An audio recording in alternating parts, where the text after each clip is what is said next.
Bonjour à tous, aujourd'hui vous saurez tout sur Salt Lake City, sa grande mine de cuivre, ses mormons et leur représentation du paradis, et enfin ses bisons.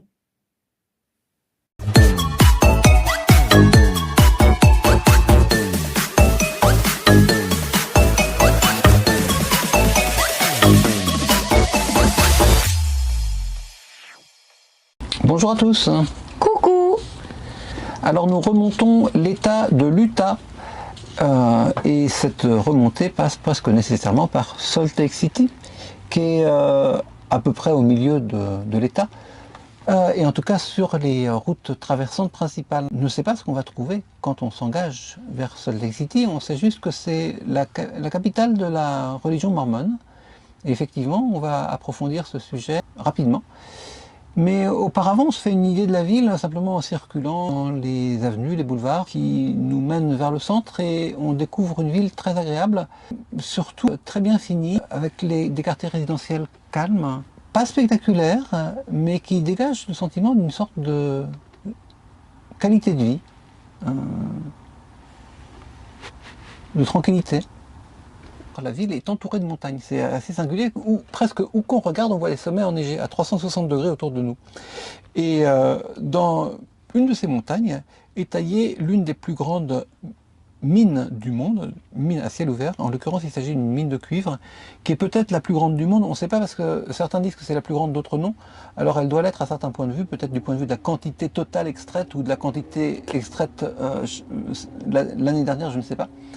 Mais on peut la visiter comme tout ce qui se fait de beau, de grand et d'impressionnant et de favorable aux États-Unis, ça se visite. Donc c'est ce qu'on fait, on achète un petit ticket, on prend un petit bus parce qu'on ne peut pas monter soi-même avec son propre véhicule et on va découvrir cette immense échancrure dans les montagnes avec des véhicules qui paraissent tout petits.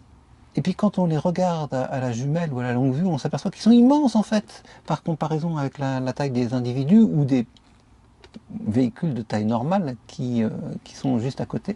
Donc on est complètement troublé, on a une échelle de grandeur qui est déformée par la distance, parce que la mine fait plusieurs kilomètres de large. On le voit, comme tu l'as dit, en comparant certains éléments à côté des hommes ou d'autres véhicules.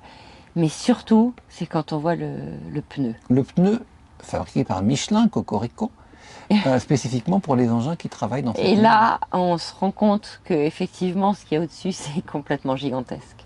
Là c'est un godet, comme dans une pelleteuse, sauf que c'est un godet géant puisqu'il permet d'attraper 120 tonnes d'un coup, 120 tonnes de minerai. Cette mine à ciel ouvert est aussi a été le théâtre du plus gros glissement de terrain répertorié dans l'histoire des mines. Et il est à souligner que ce glissement de terrain, d'ailleurs les responsables s'en vantent, n'a fait aucune victime, tout simplement parce qu'il y a des capteurs de mouvement de sol qui ont permis de déceler le glissement probable 1 ou 2 jours à l'avance. Donc les engins ont été évacués, les personnes ont été évacuées, le glissement de terrain s'est produit. Et d'ailleurs c'est impressionnant parce qu'on voit que tout un pan de la montagne a glissé en effet, et donc n'est plus marqué par ces stries qui sont tout simplement les routes de passage des engins, tout simplement parce que tout ça a été effacé par l'effondrement du sol. Et voilà, et ce qui fait aussi donc de Salt Lake City une ville riche, on l'a bien compris, parce que après cette visite, on est descendu dans la ville, et là on a, alors est-ce que là on a vu là parce que tout à l'heure tu as dit on est arrivé un peu par hasard, c'était pas vrai. On avait une bonne raison de passer, oui. de passer à Salt Lake City. On avait fait une rencontre il y a très longtemps, lorsque nous étions 3 mois auparavant, lorsque nous étions au Mexique, à Tolandango. Nous avions rencontré un couple qui voyageait dans un tout petit véhicule. Donc on a discuté un peu. Ils nous avaient dit qu'ils habitaient à Salt Lake City et que si on passait par là, nous étions les bienvenus. Manu et Léon ont échangé quelques mails depuis et quand on est arrivé près de Salt Lake City, on leur a dit mais est-ce que vous êtes là? et ils nous ont ouvert grand leurs bras, leur cœur et leur maison. Et c'est vraiment bien de pouvoir comme ça voir un petit peu une vie qui nous est au départ complètement inconnue de l'intérieur. Donc Léon et Alexandra sont arrivés, sont des immigrants d'Europe de l'Est d'il y a très longtemps, de Russie et de Pologne, mais ça fait maintenant des dizaines d'années qu'ils sont aux États-Unis. Et ils ont choisi spécifiquement de venir habiter en Utah à l'âge de la retraite parce qu'ils considèrent que c'est le plus bel État des États-Unis. Donc ils nous ont donné quelques conseils de visite, que d'ailleurs on doit confesser qu'on n'a pas beaucoup suivi parce qu'on n'avait pas le temps de faire tout ce qu'ils nous conseillaient de faire. Mais c'était vraiment sympathique de renouer avec eux l'espace d'un dîner et d'une nuit et de discuter voyage évidemment. Et le lendemain, on est allé visiter les Mormons. Alors voilà, parce que Salt Lake City, c'est quand même la capitale des Mormons. Ça n'a aucun rapport avec Léon et Alexandra parce qu'ils nous ont rien dit des Mormons. En fait, eux-mêmes, ils connaissent pas forcément très bien le sujet. Mais ils connaissent un peu parce que la plupart de leurs voisins sont Mormons. Donc voilà. Alors, ce qui se passe, c'est que les Mormons, il y en a partout en Utah. Puisque quand on regarde les statistiques... il y en a partout, même un peu plus qu'en Utah. Hein. Alors au-delà, mais spécifiquement en Utah, parce qu'il y a vraiment une concentration très forte. Alors, on va dire, dans l'ouest des États-Unis, dans les montagnes rocheuses, spécifiquement en Utah, spécifiquement à Salt Lake City. Déjà, il y a un problème de vocabulaire qui se pose parce que le nom mormon n'est pas revendiqué vraiment par les Mormons, ils n'aiment pas tellement ce nom. C'est assez curieux parce que leur site web principal va s'appeler mormons.org. Donc, ils ne le récusent pas totalement, et puis c'est quand même bien pratique de les identifier par rapport à ce nom, qui est le nom d'origine. Sauf qu'ils préfèrent l'appellation compliquée, Church of Jesus Christ of the Latter-day Saints, c'est-à-dire l'Église de Jésus-Christ des Saints des derniers jours. C'est un peu compliqué et on se demande quel génie marketing leur a suggéré une appellation aussi complexe. Mais on va les appeler, nous, dans la vidéo, les Mormons pour aller plus vite, parce que c'est pas faux. Et parce que la distinction, en fait, est une distinction de forme, on va dire, est liée au fait aussi que les Mormons n'ont pas toujours eu aussi bonne presse qu'aujourd'hui. Aujourd'hui, on va dire que, surtout avec leur nouvelle appellation et puis leur expansion, c'est une religion qui est une religion protestante qui est tout à fait acceptée aux États-Unis, qui est considérée comme une branche religieuse, à la limite comme les pentecôtistes ou les adventistes, peut-être un petit peu plus spécifique, mais guère plus une branche du protestantisme.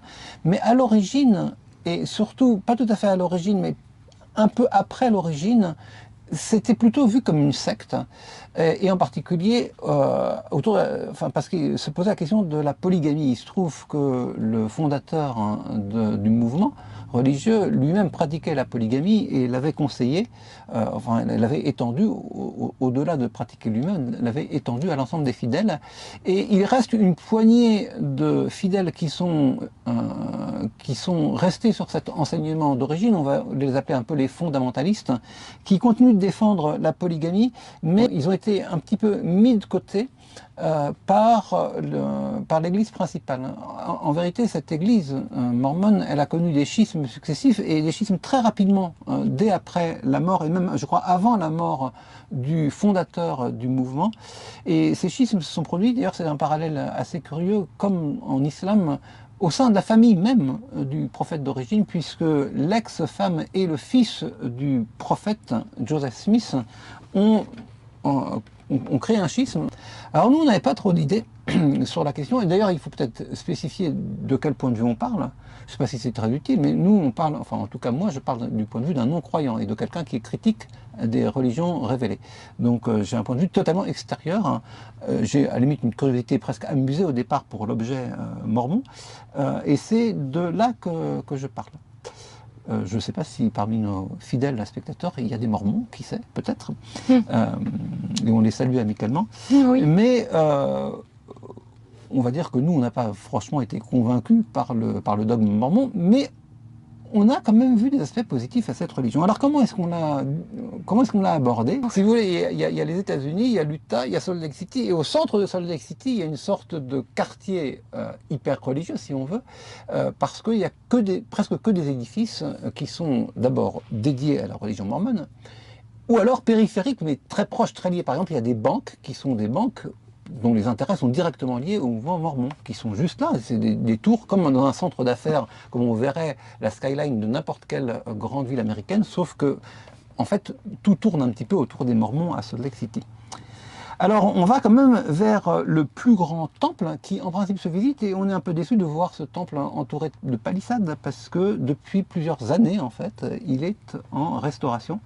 Parce que Salt Lake City est en zone sismique, hein, et que les édifices se fissuraient ou en tout cas devaient être refaits aux normes sismiques en particulier. Donc on a compris plus tard que quand les Mormons construisent, ils construisent vraiment sérieusement. Donc je crois que dans quelques mois ou quelques années, quand ce sera fini, le temple méritera le coup d'œil. Ah, ça, j'en suis persuadé. Ah, moi aussi. Parce qu'on n'a vu que des édifices périphériques et ceux qu'on a vus sont déjà remarquables en eux-mêmes. Alors voilà, on est un peu déçu au départ. On se dit qu'on va partir un petit peu penaud et sans avoir rien vu. Et puis on se rend compte qu'on peut quand même entrer pour voir, non pas le temple lui-même, mais une partie du bâtiment quand même. D'abord, ça a un côté un peu art déco. Quand on voit ça, on a un peu l'impression d'être au Trocadéro de loin. Un côté un peu art déco, je trouve, dans une forme vachement angulaire. C'est un mélange de laideur stalinienne. Ah oui, c'est vrai. Un peu le bâtiment là-bas. Mais quand même aussi de jardin bien tenu. C'est difficile de se faire une opinion sur la valeur esthétique de l'ensemble. Mais en tout cas, il y a du soin. On fait un mouvement en fait qui nous fait entrer un petit peu en contact avec les Mormons, puisque tout simplement, les Mormons entrent en contact avec nous. Et non pas les Mormons, mais les Mormones. Oui, à Salt Lake City, ce sont essentiellement des filles, des très jeunes filles qui nous accueillent. Donc, même avant de rentrer pour voir cet orgue, on avait déjà eu 2-3 interactions avec ces petites minettes qui sont radieuses. Et qui nous disent, mais oui, mais entrez, il n'y a pas de souci. Welcome, venez, bienvenue. En fait, il faut expliquer comment ça se passe. C'est-à-dire que là, on est rentré dans un temple. Un temple. Les autres étant en réflexion. Et à l'intérieur du temple, il y a toute une... Il y a plein de... En l'occurrence, ce ne sont que des jeunes filles. Mais par exemple, il y a les 2 petites qui sont là. Sont venues parler avec nous. Elles ont un petit drapeau sur la poitrine qui permet d'identifier leur langue. Ouais. Mais elles sont polyglottes en fait. Elles sont polyglottes, donc elles sont venues nous parler et l'une d'entre elles, celle qui, je ne sais pas comment dire pour pas être sanctionnée sur YouTube, celle qui a la peau sombre, elle parle un français absolument impeccable. Et elle nous a appris qu'elle était venue, elle est d'Allemagne, et qu'elle était venue faire, je pense, quelques... Non, de Burundi, en fait. Elle est de Burundi, du Burundi à l'origine, oui, vu la couleur de sa peau. Puis elle est venue en Allemagne et faire ses études en France, donc à Montpellier. Elle nous a cité Montpellier, Bordeaux, les villes du Sud. Et elle nous a dit qu'il y avait pas mal d'églises mormones en France qui nous étaient complètement étrangères. Et donc là, les jeunes gens qu'on rencontre dans ces endroits, dans ces temples, font comme un service de 18 mois où elles sont là pour propager. C'est ce qu'on appelle un impôt par capitation, c'est-à-dire que les fidèles accordent une certaine partie de leur temps à l'église. Donc c'est pas forcément financier, c'est en temps de travail et en investissement personnel dans la propagation, ou la propagande en fait, au service de l'église. D'où venez-vous? De France. Ah, de France, magnifique. Alors, on peut continuer en français si vous le souhaitez. Non, on préfère continuer en coréen. Pas de problème, nous avons une coréenne ici à votre disposition. Et on pourrait pas plutôt parler, je sais pas, pékinois? Bah si, mais il n'y a pas de problème, on a aussi quelqu'un qui parle pékinois. Très bien, bon, Ce qu'on vient aussi d'apprendre, c'est que l'église, qu'on appelle vulgairement l'église mormone, cette église, elle a une dimension très internationale, surtout dans ses perspectives de développement. Bah ouais. Parce que moi, j'ai jamais vu un prosélytisme aussi polyglotte. C'est-à-dire que tu es entouré littéralement de messagers qui ont toutes les couleurs, qui parlent toutes les langues.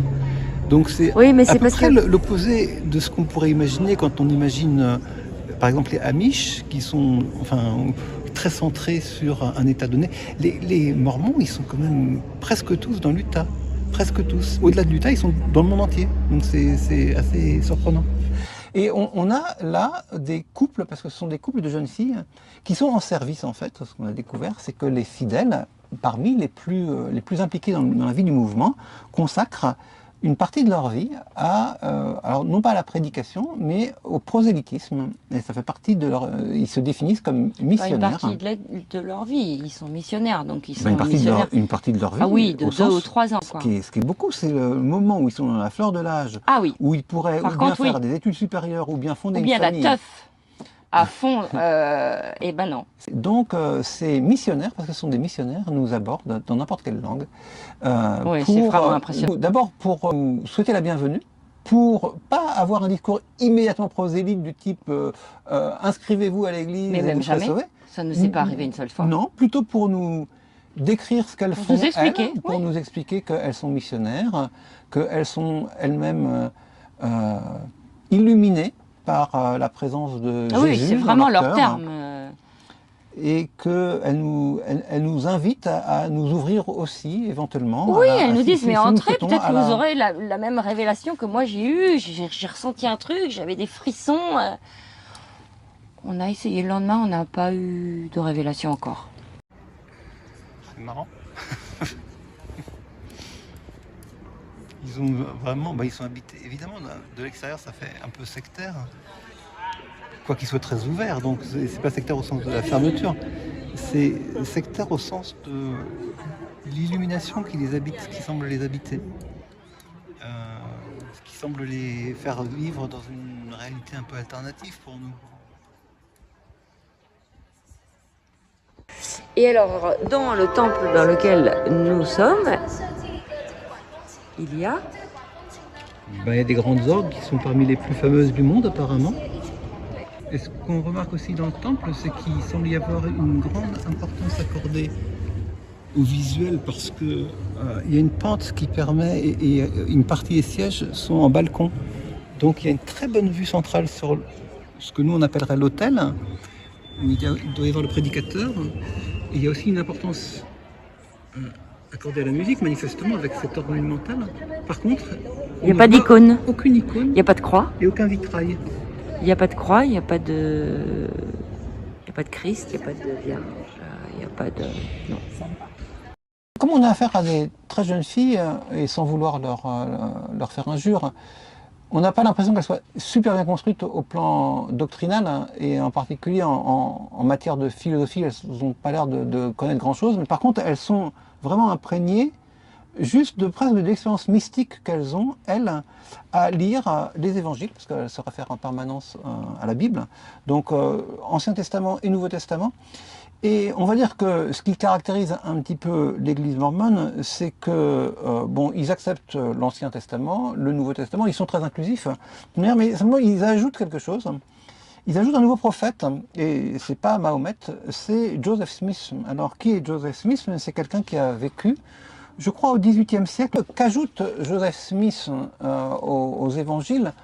Pas forcément grand-chose, si ce n'est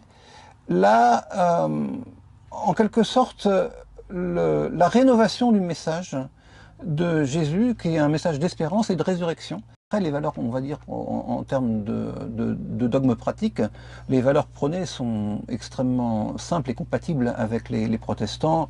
Vie de famille saine, honnêteté, travail sain, bonne hygiène. Enfin, c'est des principes de vie qui sont très généraux. Et d'ailleurs, à la limite qu'on pourrait revendiquer tout à fait en dehors de la personne de Jésus et de Joseph Smith. Mais Joseph Smith dit en gros, ne perdez pas l'espérance, parce que il y a eu des prophètes, la parole de Jésus, elle a existé au moment de la vie du Christ et elle a été transmise par ses disciples immédiats. Et puis il y a eu une sorte d'épisode de plusieurs siècles où cette parole s'est un peu perdue ou diluée. Je suis là pour vous révéler à nouveau, en fait. Donc c'est juste une sorte de rénovation en quelque sorte. C'est comme si on mettait un petit coup de propre sur la parole du Christ. C'est à peu près tout ce que dit Joseph Smith, pour ainsi dire. Le problème étant qu'il a de surcroît prôné, alors bien sûr, le natalisme, ayez beaucoup d'enfants. Et elles ont beaucoup d'enfants. Ouais, c'est une vision assez traditionnaliste de la famille. Et c'était croisser et multiplier, si vous voulez, la parole de la Bible, croisser et multiplier.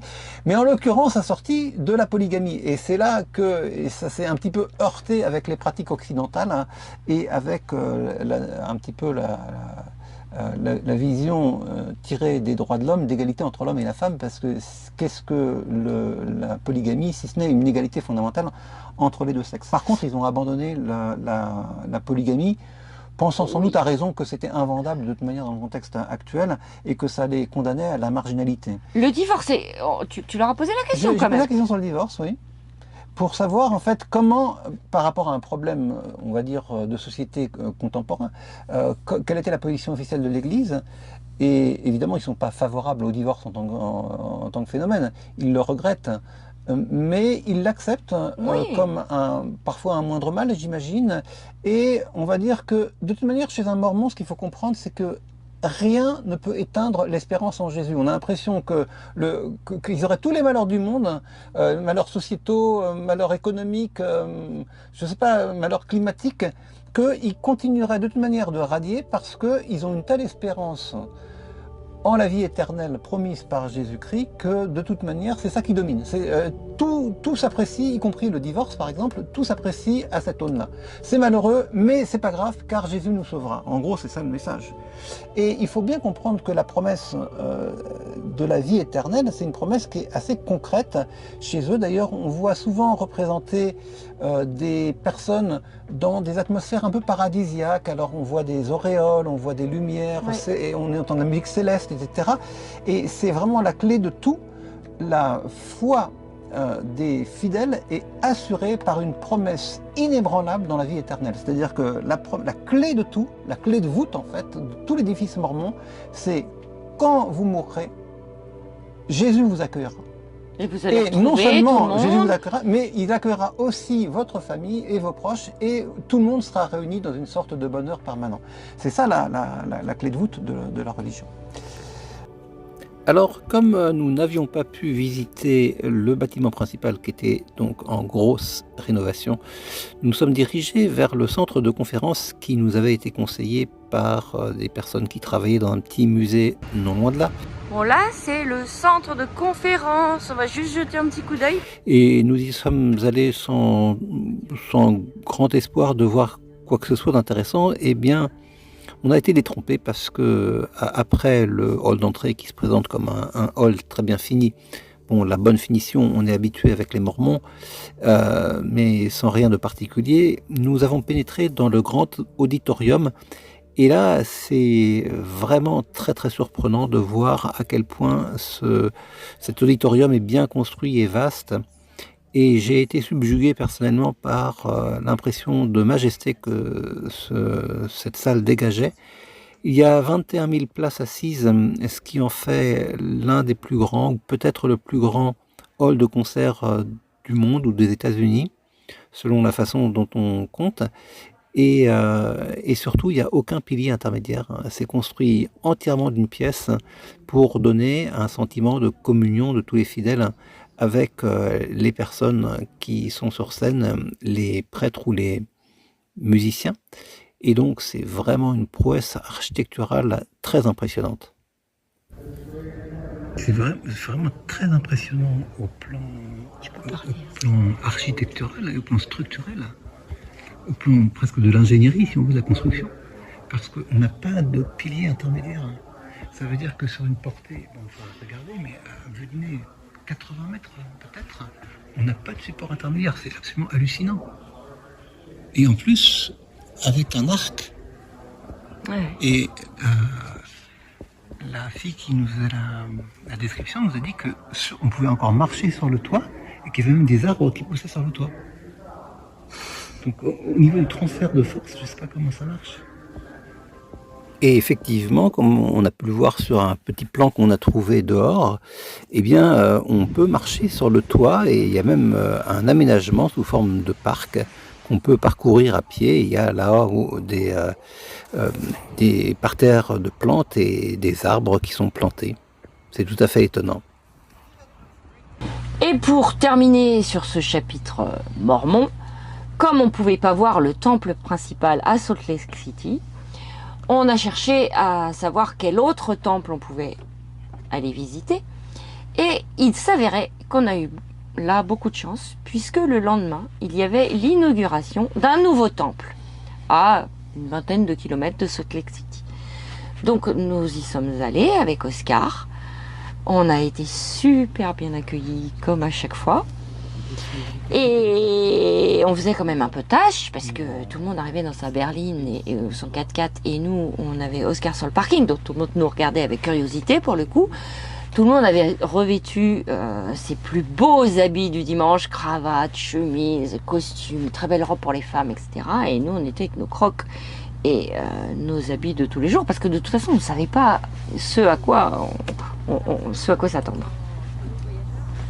Et là, nous avons pris un petit bus pour aller visiter ce nouveau temple. Oui, ce qui est surprenant, alors on a retrouvé certains traits communs avec Salt Lake City puis avec le temple principal qu'on avait entrevu. Tout est d'un degré de finition hallucinant. Est-ce que d'abord vous savez ce que c'est qu'un temple mormon? Parce que nous on ne savait pas, on pensait qu'on allait arriver dans un temple, dans une église, enfin dans une grande salle, haute de plafond, voilà. Et bien pas du tout. C'est très grand, c'est même gigantesque. Mais c'est comme une immense maison, avec des salles un peu plus grandes, comme un château. Oui. Chaque pièce est compartimentée, chaque pièce est dédiée à quelque chose. Alors pourquoi cette division du grand bâtiment en toutes petites salles? Ça peut paraître intriguant. Et la réponse à cette question, c'est que la religion mormone, elle est construite pas seulement autour de la notion de communauté des croyants, mais autour de la notion capitale de famille. La famille occupe la place primordiale chez les Mormons. Cette famille, elle est construite autour d'un couple et de leurs enfants, mais elle s'étend très largement, et en particulier vers les aïeux, et elle est l'objet de cérémonies qui s'appellent des sealings. Donc seal, comme to seal en anglais, ça veut dire sceller ou cimenter. Et cette cérémonie de sealing, elle existe pour un couple qui s'apprête donc à se marier, enfin qui s'est déjà marié civilement, et donc à s'engager dans la vie et à faire des enfants. Mais elle va au-delà. La grande différence entre le sealing mormon et le mariage chrétien, je dirais normal, non mormon, c'est que dans le mariage chrétien, en principe, le mariage s'arrête avec la mort. Alors que pour les mormons, et c'est absolument capital au plan théologique, l'union entre les époux et au-delà entre les époux et leurs enfants, entre les époux et leurs familles ascendantes respectives, cette union s'étend, donc heaven, au paradis, et c'est vraiment la promesse centrale, encore une fois, que fait la religion mormone. Tout le monde, toutes les familles seront réunies. Et la célébration des sealings, donc, est une célébration qui se fait principalement à l'occasion des mariages, mais on peut refaire cette cérémonie pour souder une famille avec ses enfants, avec ses parents, avec ses collatéraux. Cette cérémonie, elle est absolument essentielle dans le développement de la religion mormone et dans la pratique de la religion mormone. Et pour pratiquer ces sealings, il y a donc tout un processus déjà de soins, d'apparence, de pureté et de propreté dans l'apparence. C'est pour ça qu'il faut être bien vêtu, c'est pour ça qu'il y a beaucoup de vestiaires pour se changer. Et ensuite, il y a toute une sorte de processus d'élévation vers le ciel, le tout culminant dans ce qui s'appelle Celestial Room, c'est-à-dire cette pièce blanche ornée de miroirs qui est comme une sorte de métaphore ou plutôt d'allégorie de l'antichambre du paradis. Ce qui est assez curieux, c'est que on aurait pu penser qu'elle serait beaucoup plus majestueuse, en tout cas plus grande, plus spacieuse qu'une autre, pas tellement. Non. Ce qui est intéressant, c'est la dimension des miroirs, parce qu'il y a beaucoup de miroirs partout. Et ces miroirs, c'est assez amusant, parce que c'est un peu effet optique. Vous savez que quand vous êtes chez le coiffeur et que vous avez un miroir devant et un miroir derrière, ça se reflète à l'infini. Tu le sais, toi? Oui, je le sais, parce que je l'ai su quand j'ai appris quand j'étais jeune. Quand tu allais chez le coiffeur. Voilà. Et c'est délibéré, hein, c'est vraiment fait pour ça. Ces miroirs sont de très très bonne qualité optique et ils sont parfaitement agencés, évidemment, comme là-bas tout est tiré à quatre épingles, mais en particulier les miroirs. Et donc ils sont là pour donner l'illusion de l'infini et donc ensuite par aspiration mystique projeter cet infini vers le ciel en quelque sorte et vers Dieu Tout-Puissant. Voilà. En tout cas, ce qu'on peut dire, c'est qu'on a été vraiment bien accueillis. Enfin, je sais pas comment décrire, mais vraiment très très bien accueillis. Et qui sont mais nombreux au niveau des bénévoles. Mais il y avait un monde dans les couloirs et dans les pièces qui nous guidaient. Ils sont la queue leu pratiquement, toujours avec ce sourire émerveillé d'avoir eu la révélation. Exactement, c'est pas un sourire vraiment forcé. Enfin, ça dépend de ce qu'on appelle forcé, mais c'est non.